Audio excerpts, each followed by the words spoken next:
Jangankan kau kafir, sedangkan muslim saja dapat akibatnya. Apalagi kau kafir itu. Sekarang di penjara. Mengatakan Al-Maidah 51 membohongi. Dipanggil ahli.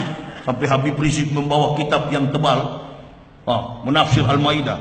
Lalu yang pro Ahok, yang jadi ahlinya Ahok, Quraish Shihab. Lupa saya bilang tadi, dia juga supaya cepat mati juga. Lupa juga saya bilang. Kalau Anda keluar dari rambu-rambu itu, akan teriak dan menghantam Anda. Undang-undang dasar menjamin kebebasan berpikir. Ya melindungi semua. Ya itu hasil daripada 7 abad lamanya kita berpancasila tanpa nama. Yaitu yang dinamakan Bhinneka Tunggal Ika. Berbeda-beda tapi satu tujuan. Tulil Firdaus. Assalamualaikum warahmatullahi wabarakatuh. Hamdan syukran lillah, amma ba'd. Di malam hari ini sambil santai dan ngopi, saya mendapatkan informasi yang bagi saya sangat menarik sekali ya untuk dibahas, karena ini keberlangsungan cara berpikir anak bangsa, khususnya anak muda.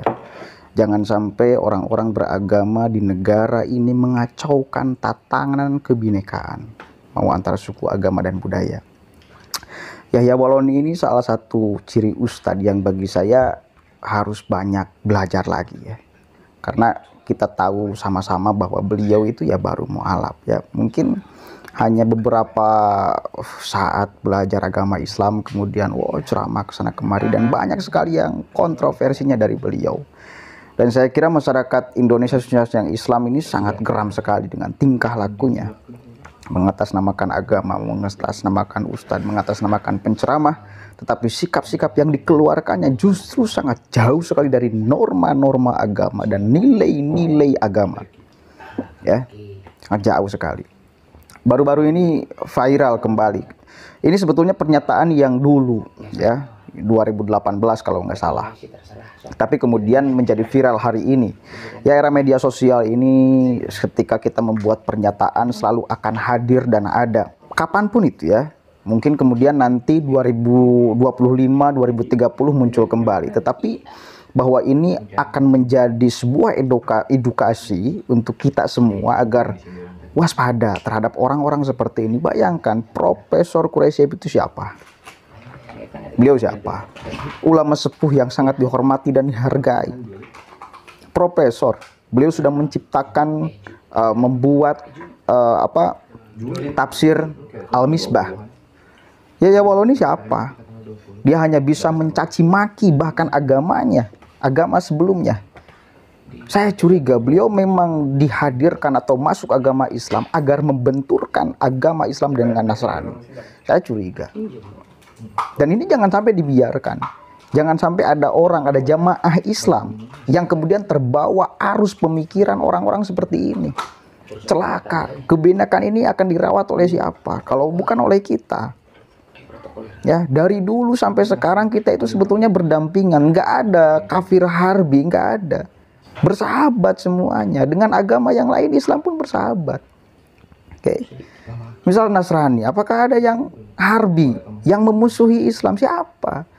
Mana ada orang kemudian agama yang lain mengangkatkan senjata untuk mengajak perang orang agama Islam? Ya enggak ada. Masih belum ditemukan sampai sekarang. Artinya apa? Artinya mereka punya saudara kita.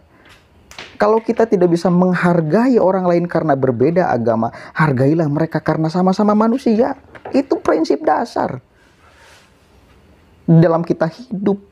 Apalagi di Indonesia, ya, apalagi di Indonesia, prinsip itu harus kita jaga loh. Hablun minallah, jangan sampai menghancurkan hablun minannas.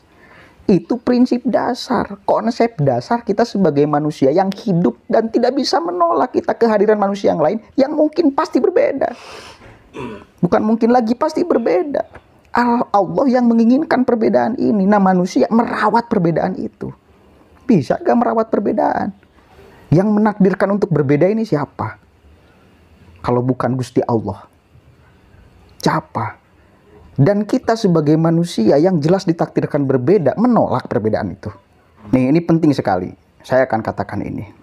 Nabi Muhammad itu berulang kali mengatakan, jangan sampai kau mencaci maki agama orang lain. Karena boleh jadi kalau kita mencaci maki mereka, mereka pun akan mencaci maki kita. Kalau kita mencaci maki Tuhan mereka, boleh jadi mereka pun mencaci maki Tuhan kita. Dan itu yang tidak diharapkan.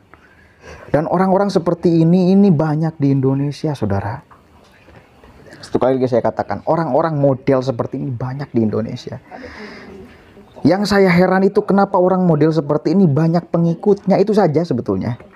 Apakah tidak sampai logika kita menggapai pernyataan mereka yang sebetulnya tidak ada nilai-nilai agama unsur di sana, nggak ada.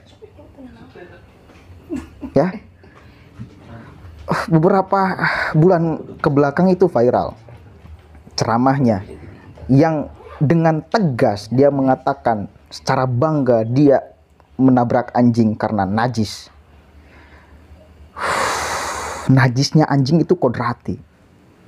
Mau bagaimanapun kita dikeem ta anjing dikeem ya, anjing dikeem ya, digodong, kemudian dikumahakeun lah. Itu nggak bisa jadi suci karena itu sifatnya kodrati. Yang sifatnya kodrati itu nggak bisa diubah, nggak bisa kemudian kita hinakan. Saya fisiklinya seperti ini, nggak bisa Anda hina saya karena ini adalah kodrati sifatnya. Hidung saya pesek, kemudian muka saya seperti ini, postur tubuh saya seperti ini. Anda kalau menghina tubuh saya, fisik saya, maka sesungguhnya Anda menghina Tuhan yang menciptakan saya. Ini sifatnya kodrati. Najisnya anjing itu kodrati. Kodrati ya, gak bisa kita hinakan. Maka akibat saya bulan-bulan kemarin itu pernah mengatakan seperti ini ya. Akibat ceramah-ceramah yang serampangan daripada ustadz-ustadz yang seharusnya banyak sekali belajar, seharusnya banyak belajar. Itu mungkin ya kita banyak menemukan di kampung-kampung di Palemburan ya, kalau bahasa Sunda itu di Palemburan. Ada anjing lewat nggak salah apa-apa, ujung-ujung dipalengpeng. Kenapa? Karena menganggap bahwa dia itu hewan najis. Sehingga ketika dia menjadi hewan najis, wajib hukumnya untuk kita perangi, bahkan kalau bisa musnahkan. Padahal anjing itu tidak punya salah apa-apa. Ngeri nggak ajaran seperti ini? Dia makhluk Allah loh. Ada anjing yang masuk surga, ada anjing Ashabul Kahfi. Bahkan ada pelacur yang dia menjadi masuk surga wasilah menyayangi anjing, mengasih minum anjing. Anjing loh itu. Yang dikasih minum itu anjing, bukan manusia. Saya heran dengan orang-orang seperti ini. Yang paling penting yang harus kita sadar ini orang-orang yang karena orang-orang seperti ini kan tidak akan lahir kalau tidak ada pengikutnya. Benar gak? Gak bakalan lahir. Jualan dia kan pendeta katakan. Saya mantan pendeta, dijual. Kemudian supaya menarik simpati publik masyarakat Islam. Oh, dia mantan pendeta ya. Kenapa bisa masuk Islam? Dia menceritakan kebobrokan gereja, kebobrokan agama sebelumnya. Apakah itu ajaran Islam? Apakah itu cara dakwah yang baik di dalam Islam? Saya katakan ada 3 prinsip dasar di dalam kita berdakwah. Ud'u ila sabili rabbika bil hikmah wal mau'izatil hasanah wajadilhum billati hiya ahsan. Prinsip dasar di dalam kita mengajak orang itu ada 3 prinsipnya. Dalam Al-Quran loh, kalau Anda nggak percaya, coret aja Al-Qurannya. Sederhana sebetulnya. Sederhana sekali. Coret Qurannya. Yang pertama dengan memakai hikmah, artinya filsafat, kedalaman makna dan bahasa. Cocoklah mungkin kalau misal kita berceramah di depan para mahasiswa yang mungkin agak sedikit punya intelektual gitu loh. Sehingga perlu pendalaman yang cukup mendalam untuk menerangkan sebuah Al-Quran atau ayat atau hadis atau ijma atau qiyas atau apa. Ajaran agama. Kedalaman perlu. Wal mau'izatil hasanah. Yang kedua itu dengan tutur kata yang baik. Ini cocok diberikan kepada masyarakat yang awam. Tutur kata yang baik. Perlu dicatat ya. Tutur kata yang baik. Ya, bukan mati kau. Bukan seperti itu, saudara. Dakwah apalagi kepada Profesor Quraisy Shihab. Allahumma sholli ala sayyidina. Yang ketiga, wajadilhum billati hiya ahsan. dengan memakai metode cara perdebatan.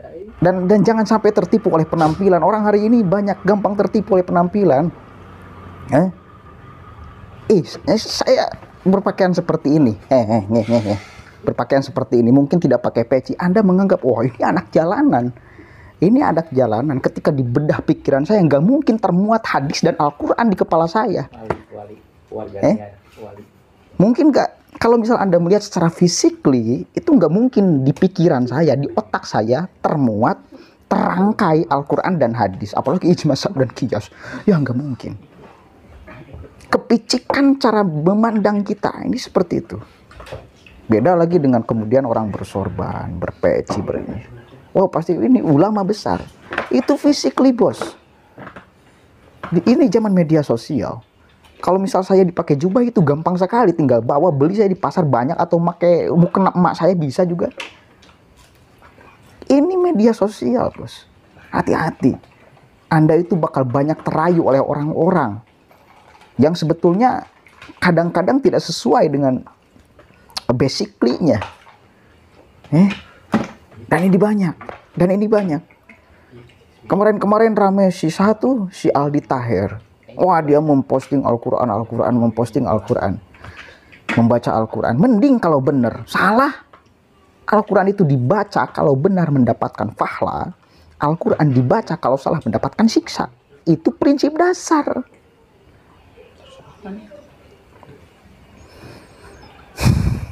Kemudian ada yang bertanya, kenapa sih Anda seolah menikuat jika nu keheul pisan ke orang Islam? Bukan. Saya sesungguhnya sangat menyayangi orang-orang Islam. Mereka saudara saya. Saudara seiman bahkan saya. Tetapi jangan sampai ajaran Islam ini kemudian dikerdilkan, dikecilkan oleh orang-orang yang sebetulnya apa sih kontribusinya kepada Islam? Itu saya sebetulnya. Bukan, saya ingin ada agar orang itu kemudian sadar bahwa oke, Anda sebagai ustadz, sebagai kiai, coba dong jangan sampai keluar dari rambu-rambu Al-Quran, jangan sampai keluar dari rambu-rambu Al-Hadis, jangan sampai keluar dari rambu-rambu ijma dan qiyas. Kalau Anda keluar dari rambu-rambu itu, maka orang yang ada di rambu-rambu tersebut, salah satunya mungkin saya akan teriak dan menghantam Anda. Ya. Mari kita sadar sama-sama. Kalau misal Anda sadar bahwa sebetulnya perlu lagi untuk belajarlah. Jangan sampai Anda menyampaikan sesuatu yang sebetulnya Anda pun ragu. Allahul muwaffiq ila aqwamit thoriq. Allahu a'lam bishawab. Assalamualaikum warahmatullahi wabarakatuh.